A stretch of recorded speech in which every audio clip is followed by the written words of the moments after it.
Redmi Note 13 Pro Plus.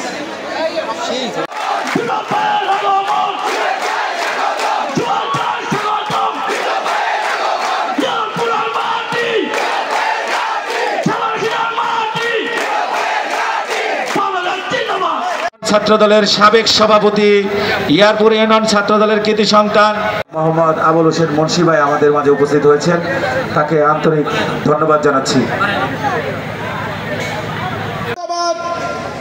শহীদ রাষ্ট্রপতি জিয়াউর রহমান অমর হোক। সাবেক প্রধানমন্ত্রী দেশনেত্রী বেগম খালেদা জিয়া দীর্ঘজীবী হোক।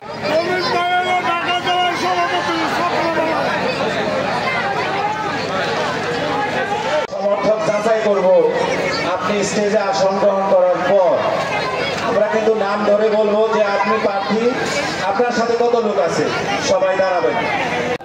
ইয়ারপুর ইউনিয়ন ছাত্রদলের কর্মী সম্মেলন 2025 সে আমরা আশুলিয়া থানা ছাত্রদলের সকল নেতৃবৃন্দকে নিয়ে উপস্থিত হয়েছি ঢাকা জেলা উত্তর ছাত্রদলকে সর্বাত্মক সহযোগিতা করার জন্য। আমারও মনে চাচ্ছিল তোমাদের সাথে সেই ভিজি বয়সের কারণে অসুস্থ হয়ে যাবো, সেই কারণে হয়তো আমি আসি নাই, কিন্তু আমার মনটি এখানে পড়েছিল। আমি বিশ্বাস করি এই ছাত্রদল আমার প্রতিটি রক্ত দ্বারা প্রতিটি সন্তানের থেকে প্রিয়। আমার রক্তের ফোটা ফোটা রক্তে এই ছাত্রদলের গড়া। আমি বিশেষ করে ঢাকা জেলা ছাত্রদলকে অনুরোধ করব যোগ্য নেতৃত্বের মাধ্যমে যেন ইয়ারপুর ইউনিয়ন ছাত্রদল গঠিত হয়, যেন যোগ্য নেতৃত্বে যোগ্য মানুষ দ্বারা ছাত্রদলের যোগ্য কর্মী দ্বারা যেন এই ইয়ারপুর ইউনিয়নের ছাত্রদলের আগামী ভবিষ্যতের নেতা নির্বাচন হয়।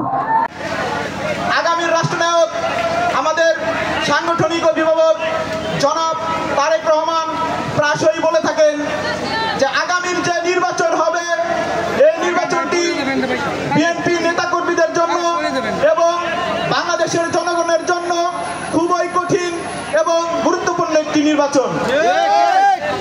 আমাদের অভিভাবক বিএনপির ভারপ্রাপ্ত চেয়ারম্যান জননেতা জনাব তারেক রহমান এই কথাটি কেন বলেছেন এটি আমাদের অনুধাবন করতে হবে। আপনারা জানেন যে বিগত ফ্যাসিস্ট সরকারের শাসনামলে আমাদের জানমালের কোনো নিরাপত্তা ছিল না, আমরা ঘর ছাড়া বাড়ি ছাড়া ছিলাম। আমাদের অনেক সহযোদ্ধা গুমের শিকার হয়েছেন, খুনের শিকার। রাজপথে আন্দোলন করতে গেলে আমাদের লাঠিচার্জ, টিয়ার সেল, এমনকি গুলিও খেতে হয়েছে। হয়তোবা আগামী নির্বাচনের আগে আমাদের লাঠিচার্জ, টিয়ার সেল, গুলি খেতে হবে না, কিন্তু মস্তিষ্ক দিয়ে মস্তিষ্কের যুদ্ধে ষড়যন্ত্র করে আমাদের ফেলে দেওয়ার সম্ভাবনা আছে। আপনারা আপনার ঘরে থাকবেন, আপনারা স্বাধীন মতো চলাফেরা করবেন, কিন্তু আপনাদের মস্তিষ্কের ষড়যন্ত্র করে নেগেটিভ ন্যারেটিভ তৈরি করে জনগণের মাঝে বিভ্রান্তি সৃষ্টি করার একটা ষড়যন্ত্র হচ্ছে বন্ধুগণ। আপনারা দেখেছেন অনলাইনে কিভাবে নেগেটিভ ন্যারেটিভ তৈরি করা হচ্ছে, আপনারা সতর্ক থাকবেন। অনলাইনে যৌক্তিক ব্যাখ্যা প্রদান করবেন, নেগেটিভ ন্যারেটিভকে রুখে দেওয়ার জন্য যৌক্তিক ব্যাখ্যা দিবেন ইনশাল্লাহ। বাংলাদেশ জাতীয়তাবাদী ছাত্রদল একটি স্মার্ট সংগঠন। এই সংগঠন আদর্শের ভিত্তিতে, শহীদ রাষ্ট্রপতি জিয়াউর রহমানের আদর্শের ভিত্তিতে আগামীর রাষ্ট্রনায়ক আমাদের সাংগঠনিক অভিভাবক জননেতা জনাব তারেক রহমানের নেতৃত্বে পরিচালিত হয়।